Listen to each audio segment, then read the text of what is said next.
ಅತ್ತೆ ಇಲ್ಲೇ ಇರ್ತೀರಾ? ಬೇರೆ ದೇವ್ರಿಗೆ ನಮಸ್ಕಾರ ಮಾಡೋದೇ ಇಲ್ವಾ?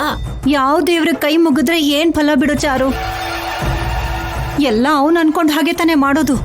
ನಾನ್ ಕೇಳಿದ್ದನ್ನ ಮಾತ್ರ ಅವ್ನ್ ಕೊಡ್ತಾನೆ ಇಲ್ಲ.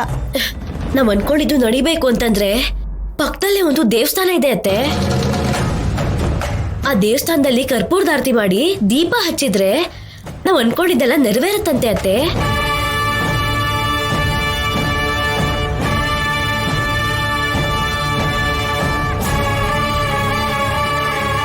ಏನ್ ಹೇಳ್ತಿದ್ಯಾ ಚಾರು?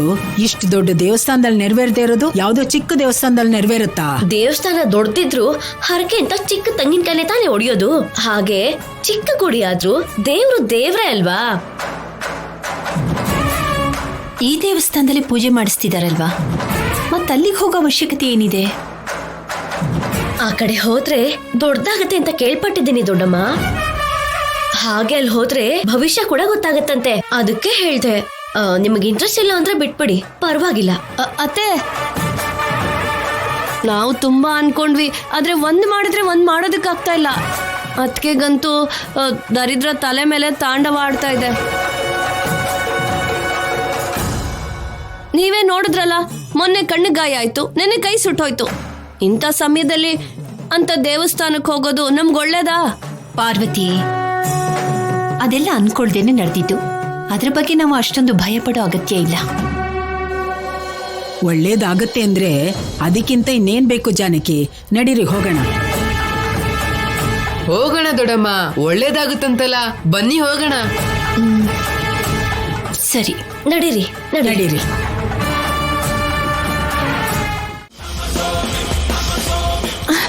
ಭವಿಷ್ಯ ತಿಳ್ಕೋಬೇಕು ಅಂತ ಬಂದ್ವಿ ಸ್ವಾಮಿ. ನೀವ್ ನೋಡಿದ್ರೆ ಭಯ ಪಡಿಸ್ತಿದ್ದೀರಲ್ಲ. ನಿಮ್ಮನ್ನ ಭಯ ಪಡಿಸ್ತಾ ಇಲ್ಲಮ್ಮ, ಎಚ್ಚರಿಕೆ ಕೊಡ್ತಾ ಇದ್ದೀನಿ. ಇನ್ನು ಏನೇನ್ ನಡೆಯುತ್ತೋ ಎಲ್ಲ ವಿವರವಾಗಿ ಹೇಳಿ ಸ್ವಾಮಿ. ಅವಳಿಗೆ ಅಗ್ನಿಗಂಡಾಂತರ ಇದೆಯಮ್ಮ.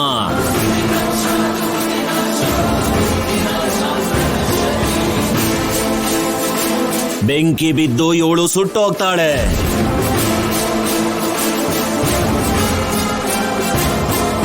ನಿಮಗೆ ಉಳಿಯೋದು ಬೂದಿ ಮಾತ್ರನೇ. ಯಾವಾಗ್ಲೂ ಸತ್ತೋಗಿರೋರ್ನೆಲ್ಲ ಬೆಂಕಿಲೇ ಅಲ್ವಾ ಸುಡ್ತಾರೆ? ಅವಾಗ ಬರೋದ್ ಕೂಡ ಬೂದಿನೇ. ಏ ಹುಡ್ಗ, ಸತ್ತೋರ್ ಬಗ್ಗೆ ಮಾತಾಡ್ತಾ ಇಲ್ಲ ಕಣೋ.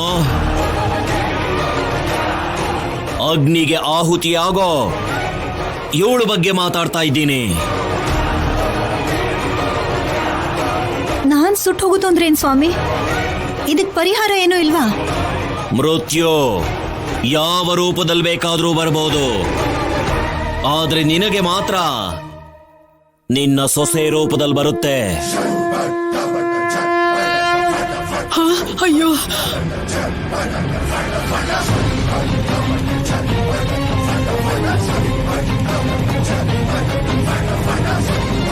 ಸೊಸೆನಾ? ಆ ಹುಡುಗಿಯ ಹೆಸರು ಆ ಅನ್ನೋ ಅಕ್ಷರದಿಂದ ಶುರುವಾಗುತ್ತೆ. ಆದ್ಯ, ಅದ್ಗೆ ಅಂದ್ರೆ ಆದ್ಯ ಅಂತ ಆಯ್ತು.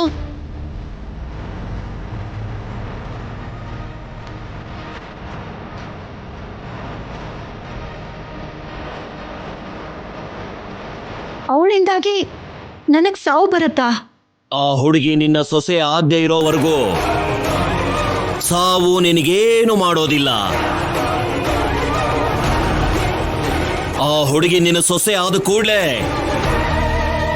ಅವಳ ಕೈಯಲ್ಲೇ ನೀನು ಬೆಂಕಿಲಿ ಸುಟ್ಟೋಗ್ತೀಯ.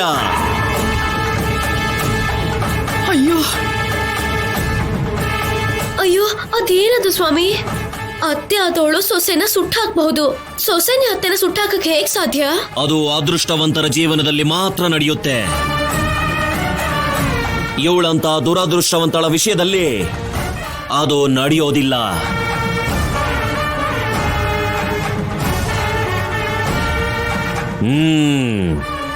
ಇವಳಿಗೆ ದೇವ್ರೆ, ನನ್ನ ಹುಟ್ಟಿಸ್ತಾ ಇದ್ದಿದ್ರೆ ಚೆನ್ನಾಗಿರ್ತಿತ್ತು. ಈ ಕೆಲ್ಸಕ್ಕೆ ಬರ್ತಾ ಇರೋ ಗಂಡ ಹೇಳಿ ಮಗ ಇದ್ದ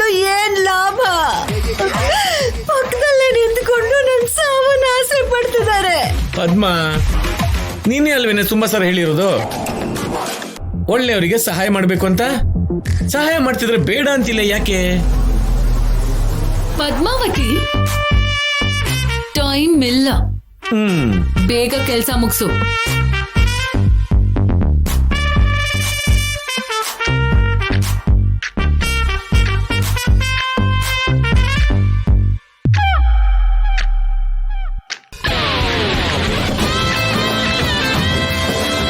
ನೀನ್ ಹತ್ಕೋತಾ ಇಲ್ಲ ಕಣೆ, ನನ್ ಟೈಮ್ ಚೆನ್ನಾಗಿಲ್ಲ ಅನ್ಸತ್ತೆ. ಈ ಪ್ರೋಗ್ರಾಮ್ ನಾಳೆಗೆ ಶಿಫ್ಟ್ ಮಾಡೋಣ. ಮಾವಯ್ಯ, ಹೀಗಾಗುತ್ತೆ ಅಂತ ನಂಗೆ ಗೊತ್ತಮ್ಮ, ಅದಕ್ಕೆ ಲೈಟನ್ನು ತಂದಿದ್ದೀನಿ.